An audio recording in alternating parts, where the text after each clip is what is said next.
Hello everyone, मैं हूँ अफजल और स्वागत करता हूँ आपके अपने यूट्यूब चैनल टारगेट विद एजे पर। तो फ्रेंड्स, आशा करता हूँ आप लोग बहुत अच्छे होंगे और अच्छे से पढ़ाई कर रहे होंगे।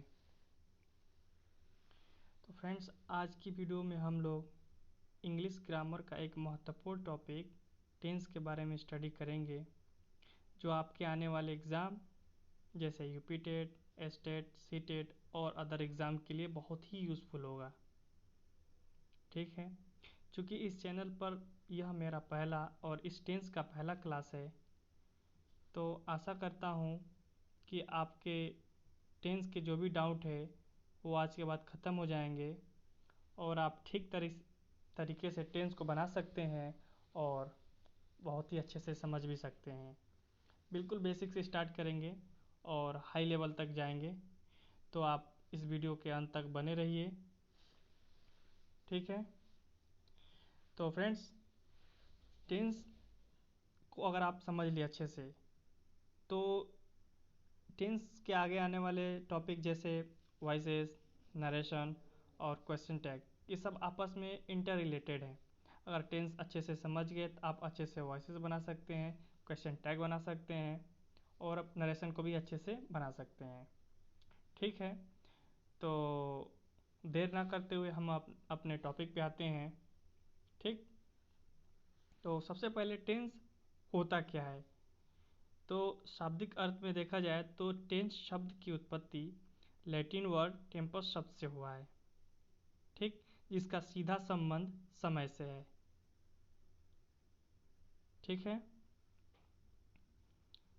अगला पॉइंट है, टेंस किसी कार्य के समय तथा उसकी अवस्था को दर्शाता है।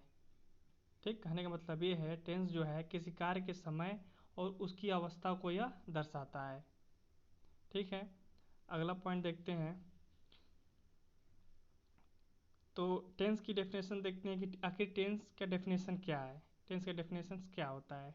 ठीक, तो सामान्य रूप से कह सकते हैं कि change of situation according to the time is called tense, यानी समय के साथ अवस्था में जो बदलाव आए उसे हम टेंस कहते हैं। कहने का मतलब ये है कि समय के साथ साथ जो अवस्थाएं में बदलाव आती हैं उसी को हम टेंस कहते हैं। ये तो रहा टेंस का डेफिनेशन। आइए इसका एग्जांपल देख लेते हैं। जैसे मान लीजिए कि सी इज़ अ टीचर, यानी वह एक अध्यापिका है। ठीक, मतलब वह एक अध्यापिका है। और दूसरा आप देखिए, सी वॉज ए टीचर, यानी वह एक अध्यापिका थी। तो यहाँ पे आप देखिए, पहले वो अध्यापिका है, अब वो थी, यहाँ पे समय के साथ अवस्था में परिवर्तन हुआ है, तो इसी को हम टेंस कहते हैं। मतलब सी वॉज ए टीचर, मतलब वह एक अध्यापिका थी, लेकिन अब वो अध्यापिका नहीं है, पहले थी अब नहीं है। तो इससे यह पता चलता है कि समय के साथ अवस्था में भी बदलाव हुए हैं, इसी को हम टेंस कहते हैं। ठीक, तो ये तो रहा डेफिनेशन। अब सबसे बड़ी बात ये है कि आखिर टेंस की हमें ज़रूरत क्यों है, इम्पोर्टेंस ऑफ टेंस। ठीक, तो इंग्लिश भाषा आज विश्व में डोमिनेट करती है और इसे विश्व में सबसे ज़्यादा बोली जाने वाली भाषा के रूप में माना जाता है। ठीक है, कहने का मतलब ये है कि जो इंग्लिश भाषा है वो पूरे विश्व भर में डोमिनेट करती है और और आजकल विश्व में सबसे ज़्यादा इंग्लिश ही भाषा को ज़्यादा प्रयोग लोग कर रहे हैं। ठीक है, चलिए, अब तो सामान्य रूप से हम कह सकते हैं कि टेंस या टेंस समय है। ठीक है, तो आइए देखते हैं समय को कितने प्रकार से डिनोट किया जाता है। यानी टाइम, स्टेट ऑफ चेंज, यानी परिवर्तन की अवस्था। पहला है आपका प्रेजेंट, मतलब वर्तमान, यानी आप एक्सपीरियंस, मतलब जो आप अनुभव करेंट में कर रहे हो। ठीक है, मतलब मैं आपको पढ़ा रहा हूँ, आप पढ़ रहे हो, मैं बोल रहा हूँ, आप सुन रहे हो। ठीक, वहीं देखा जाए तो इधर प्रेजेंट से थोड़ा सा भी इधर जाएंगे तो ये होगा आपका पास्ट, मतलब आप एक्सपीरियंस कर चुके हो, आपने अनुभव कर लिया है। ठीक है, और आगे देखेंगे तो बहुत सारे ग्रामेरियन जो हैं वो मानते हैं कि फ्यूचर नाम का कोई टेंस होता ही नहीं है। ऐसा क्यों बोलते हैं? क्योंकि जैसे मान लीजिए मैंने कहा कि मैं कल दिल्ली जाऊंगा, ठीक? तो क्या मैं कल दिल्ली गया? नहीं न गया। इसका मतलब ये है कि यह फ्यूचर सिर्फ हमारे ख्यालों में है, ठीक? तो इसको ग्रामेरियंस जो हैं इसको टेंस नहीं मानते हैं। फिर भी हम तीनों को स्टडी करेंगे, प्रेजेंट, पास्ट और फ्यूचर, ठीक है? तो फ्रेंड्स यहाँ पे कुछ वर्ब्स के पैटर्न हैं जो कि लगभग 5 पैटर्न होते हैं। पहला है V1, V2 और दूसरा है वर्ब में यस या यस, और लास्ट है V1 प्लस ING, मतलब वर्ब में आप ING लगा सकते हैं, ठीक है? यह वर्ब्स के 5 पैटर्न है, ठीक? चलिए तो अगला पॉइंट देखते हैं।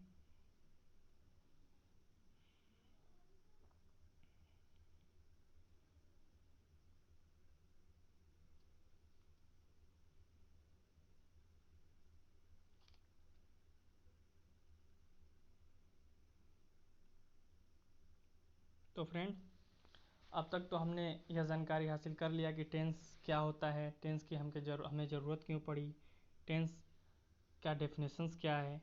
अब देखते हैं कि टेंस कितने प्रकार के होते हैं, ठीक है? तो पहला है आपका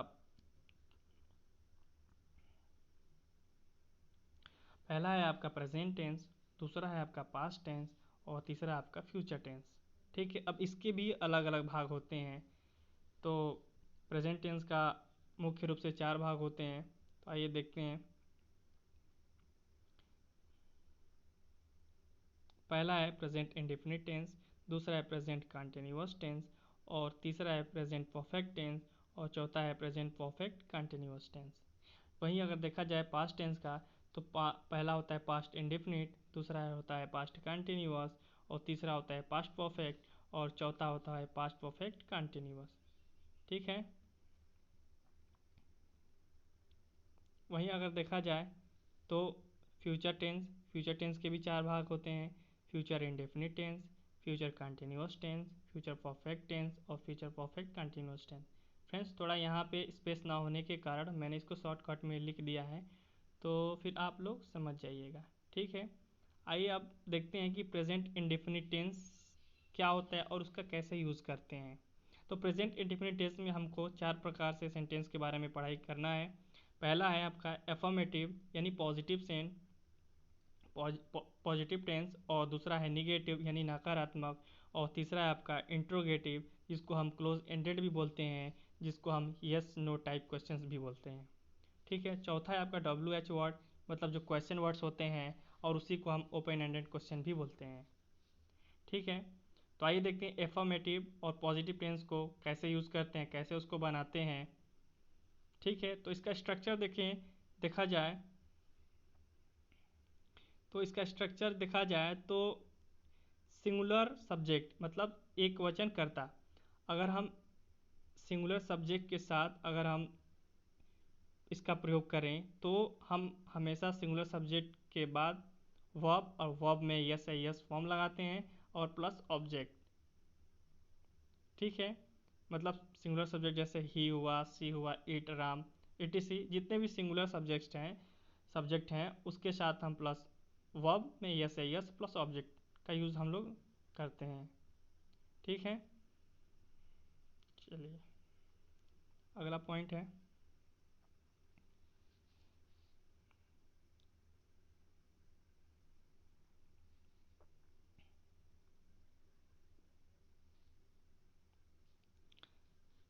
वहीं अगर देखा जाए तो उसको हम स्ट्रक्चर के माध्यम से देख सकते हैं कि पहले सब्जेक्ट प्लस वर्ब में यस या यस प्लस ऑब्जेक्ट, ठीक है? एक एग्जांपल है ही गोज़ टू स्कूल, ठीक? ही हुआ सब्जेक्ट, ठीक है? और गो हुआ आपका वर्ब और इसमें यस लगा है क्योंकि ही सिंगुलर सब्जेक्ट है, तो गोज़ हो गया टू स्कूल, यानी कि सब्जेक्ट वर्ब प्लस यस या यस प्लस ऑब्जेक्ट, ठीक है? वहीं देखा जाए, अगर प्लूरल सब्जेक्ट रहा मतलब आई, वी, यू, दे, और कोई भी नाउन जो प्लूरल हो, बॉयज़, गर्ल्स, इटीसी, इसको हम प्लूरल सब्जेक्ट बोलते हैं। इसके साथ हम हमेशा वर्ब का फर्स्ट फॉर्म प्लस और ऑब्जेक्ट, ठीक है। कहने का मतलब ये है कि subject plus V1 plus object. अगर इसका एग्जांपल हम लें तो you go to school, you आपका प्लूरल सब्जेक्ट और गो आपका वर्ब हुआ, और गो में हम यस यस नहीं लगाएंगे क्योंकि यू प्लूरल है, ठीक है। तो यू गो टू स्कूल, ठीक। ये तो रहा आपका एफर्मेटिव या पॉजिटिव। अब आइए दूसरा देखते हैं, निगेटिव, ठीक है। चलिए, तो निगेटिव को जानने से पहले हम लोगों को निगेटिव का यूज़ करने के लिए हम क्या करते हैं, मतलब नकारात्मक, उसमें हम निगेटिव को यूज़ करने के लिए नॉट का यूज़ करते हैं, ठीक है। और नॉट का यूज़ करने के लिए हमको हेल्पिंग वर्ब चाहिए, और हेल्पिंग वर्ब के लिए हम आए डू के पास, ठीक। हेल्पिंग वर्ब के लिए हम आए डू के पास, और डू का जो फर्स्ट फॉर्म होता है डू, सेकेंड फॉर्म होता है डिड, और थर्ड फॉर्म होता है डन, ठीक है। तो निगेटिव में हम सिंगुलर सब्जेक्ट प्लस डू, हालांकि हेल्पिंग वर्ब सिंगुलर सब्जेक्ट के साथ यस या यस का प्रयोग हम करते हैं, तो हम यहाँ पे यस या यस का प्रयोग, यहाँ पे हम यस इस हेल्पिंग वर्ब में ऐड कर दिए, ठीक। फिर प्लस नॉट। अब जब यहाँ पे हम लोग यस लगा चुके हैं तो यहाँ मेन वर्ब में तो हम नहीं लगाएंगे, ठीक है। तो यहाँ पे हम लोग वर्ब का फर्स्ट फॉर्म प्लस ऑब्जेक्ट, ठीक है। वहीं अगर प्लूरल सब्जेक्ट हो तो प्लूरल के लिए हम डू का प्रयोग करते हैं, और डू का प्रयोग करें हैं तो प्लूरल सब्जेक्ट है तो हम लोग ईएस का प्रयोग यहाँ पे नहीं करेंगे, ठीक है। तो do plus not plus V1 plus object, ठीक। मतलब पहले plural subject plus do plus not plus V1 plus object, यह डू का ही यूज़ है। इसको भी हम हेल्पिंग वर्ब के रूप में नॉट से पहले लगाते हैं, और सिंगुलर सब्जेक्ट के होने के कारण यह डू को ही यहाँ पे ईएस लगाने पर इसको पूरा डज बोलते हैं, ठीक है। तो singular subject plus does plus not plus V1 plus object, ठीक है। वहीं दूसरा है आपका प्लूरल सब्जेक्ट अगर रहा तो प्लस डू यानी हेल्पिंग वर्ब, और हेल्पिंग वर्ब में हम यस नहीं लगाएंगे क्योंकि यहाँ पे प्लूरल सब्जेक्ट है, ठीक है। फिर उसके बाद not plus V1 plus object, ठीक। एग्जाम्पल देखते हैं।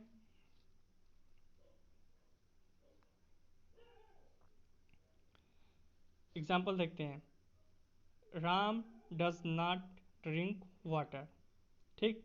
राम हो गया आपका सिंगुलर सब्जेक्ट, और डज डू हो गया आपका हेल्पिंग वर्ब, और ईएस इसमें इसलिए लगा है क्योंकि राम आपका है सिंगुलर सब्जेक्ट, ठीक है। और डज के बाद नॉट, और ड्रिंक यानी कि आपका वर्ब, वाटर आपका ऑब्जेक्ट, ठीक है। Ram does not drink water, ठीक है। और दूसरा है आपका boys do not play cricket, boys हो गया आपका नाउन यानी प्लूरल नाउन, और यहाँ पे डू जो हमारा हेल्पिंग वर्ब था और इसमें हम यस नहीं लगाए। वजह यह है कि क्योंकि प्लूरल सब्जेक्ट होने के कारण हम यस नहीं लगाते हैं, और उसके बाद नकारात्मक शब्द है तो नॉट, और प्ले क्रिकेट यानी कि boys do not play cricket. तो यहाँ पे हो गया plural subject plus do plus not plus verb plus object, ठीक है। चलिए, उम्मीद है आपको यहाँ तक समझ में आ गया होगा। चलिए अब आगे चलते हैं, इंट्रोगेटिव, जिसको हम क्लोज एंडेड भी बोलते हैं, ठीक है। इसमें हम सिंगुलर सब्जेक्ट के साथ does plus subject plus V1 plus object, ठीक है। सिंगुलर सब्जेक्ट अगर रहा तो सबसे पहले हम डज का प्रयोग करेंगे, उसके बाद सब्जेक्ट, उसके बाद वर्ब का फर्स्ट फॉर्म प्लस ऑब्जेक्ट, ठीक है। इसमें भी वही चीज़ है। और दूसरा प्लूरल सब्जेक्ट अगर रहा तो पहले do plus subject plus V1 plus object, ठीक। वहीं अगर हम इसमें इंट्रोगेटिव निगेटिव मतलब प्रश्नवाचक और नकारात्मक दोनों क्वेश्चंस पूछा जाए तो हम पहले हेल्पिंग वर्ब यानी डस या डू का प्रयोग करेंगे प्लस सब्जेक्ट, और उसके बाद not plus V1 plus object. ध्यान यह रहे कि हम हमेशा नॉट का प्रयोग सब्जेक्ट के बाद और मेन वर्ब से पहले करते हैं। ठीक है, तो इंट्रोगेटिव नेगेटिव में पहले helping verb plus subject plus not plus V1 plus object. ठीक है, वही ध्यान ध्यान रहे कि अगर सिंगुलर सब्जेक्ट रहा तो डज का प्रयोग करेंगे, अगर प्लूरल सब्जेक्ट रहा तो डू का प्रयोग करेंगे। और डज और डू का हमने यूज़ आपको बता दिया, क्यों यहाँ पे ईएस लगा है और क्यों यहाँ पे नहीं लगा है। ठीक है, तो आइए इसके कुछ एग्जाम्पल्स देख लेते हैं।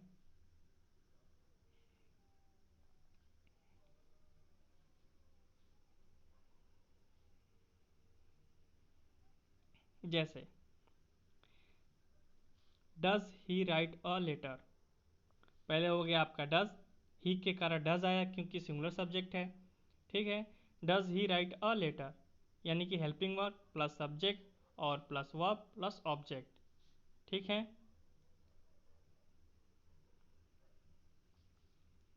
हिंदी में अगर बोला जाए तो क्या वह पत्र लिखता है। ठीक है, क्या वह पत्र लिखता है। तो इंग्लिश को हम इंग्लिश की तरह ही समझे, हिंदी का ज़्यादा प्रयोग ना करें तो ज़्यादा अच्छा रहेगा। ठीक है, चलिए अब दूसरा एग्जाम्पल देखते हैं। Do you go to school, क्योंकि यहाँ पे एल मिसिंग हो चुका है तो आप लोग समझ जाइएगा। मतलब पहले हेल्पिंग वर्ब, फिर सब्जेक्ट, फिर वर्ब और उसके बाद ऑब्जेक्ट। ठीक है, तो ये रहा तो स्ट्रक्चर। वहीं अगर इंट्रोगेटिव निगेटिव दोनों आ जाए तो क्या करेंगे, तो पहले हेल्पिंग वर्ब, फिर सब्जेक्ट और सब्जेक्ट के तुरंत बाद नॉट का प्रयोग करते हैं, उसके बाद वर्ब का फर्स्ट फॉर्म, उसके बाद ऑब्जेक्ट। ठीक है, तो does he not write a letter. ठीक है, चलिए अब अगला पॉइंट देखते हैं। WH वर्ड्स यानी ओपन एंडेड क्वेश्चन। ठीक है, WH वर्ड्स मतलब होता है जितने भी क्वेश्चंस वाले शब्द होते हैं, जैसे व्हाट हुआ, हु हुआ, वाई हुआ, होम हुआ, तो इसको WH वर्ड्स बोलते हैं, यानी क्वेश्चन वर्ड, यानी कि जब हमारा सेंटेंस क्वेश्चन वर्ड से स्टार्ट हो। ठीक है, तो सिंगुलर सिंगुलर सिंगुलर के लिए सिंगुलर सब्जेक्ट के साथ कैसे यूज़ करेंगे। सिंगुलर सब्जेक्ट के साथ हमेशा हम पहले WH वर्ड्स, फिर हेल्पिंग वर्ब डज, फिर सब्जेक्ट, फिर V1 और ऑब्जेक्ट। ठीक है, तो ऑब्जेक्ट के बारे में हम अभी बताएंगे क्यों वहाँ पे हमने क्रॉस का साइन लिखा है। ठीक है, वहीं देखा जाए कि प्लूरल सब्जेक्ट के साथ WH वर्ड्स और उसके बाद helping verb do plus subject plus V1 और प्लस ऑब्जेक्ट। ठीक है, यहाँ भी वही सिचुएशन है। सब्जेक्ट सिंगुलर रहा तो पहले डज और प्लूरल रहा सब्जेक्ट तो डू। ठीक है, नोट, यदि इसमें नॉट लगाना हो तो हमेशा सब्जेक्ट के तुरंत बाद लगाते हैं, जो मैं हमने आपके पहले टॉपिक में पहले बिंदु में बता दिया था। ठीक है, कि सब्जेक्ट के बाद ही हम लोग नॉट का प्रयोग करते हैं। ठीक है, सब्जेक्ट के बाद और वर्ब से पहले। ठीक, तो आइए कुछ एग्जांपल्स देख लेते हैं। ठीक, यहाँ पे है what does he write a letter. ठीक, व्हाट हो गया आपका क्वेश्चन वर्ड।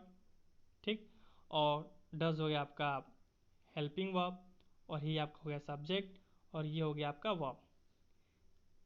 थोड़ा इसको ध्यान दें। जैसे मान लीजिए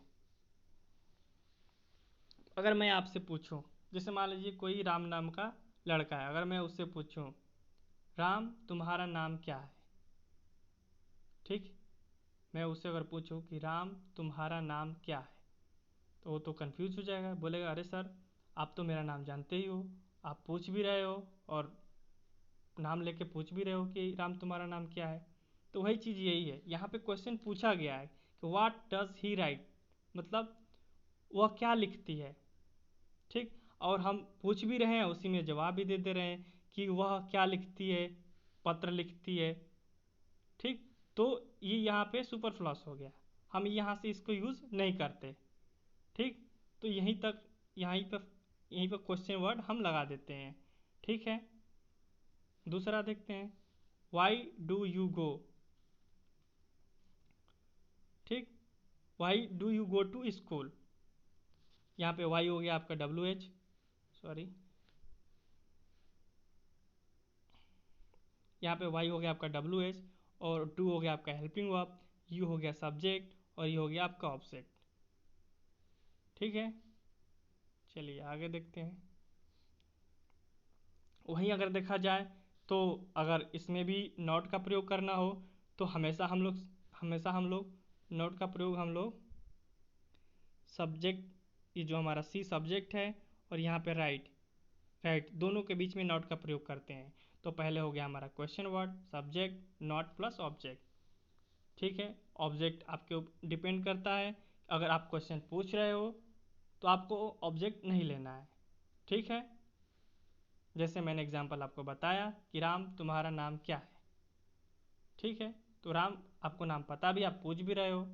जैसे why does he write a letter, what does he write a letter, मतलब वह क्या लिखती है। अब उसमें आप आंसर भी दे दे रहे हो कि पत्र लिखती है। तो ये हो गया आपका सुपरफ्लॉस। ठीक है, तो फ्रेंड्स आज की वीडियो में बस इतना इतना तक ही। चूँकि यह पहली क्लास थी तो आज बस इतना ही, और आशा करता हूँ आप लोगों को समझ में आया होगा।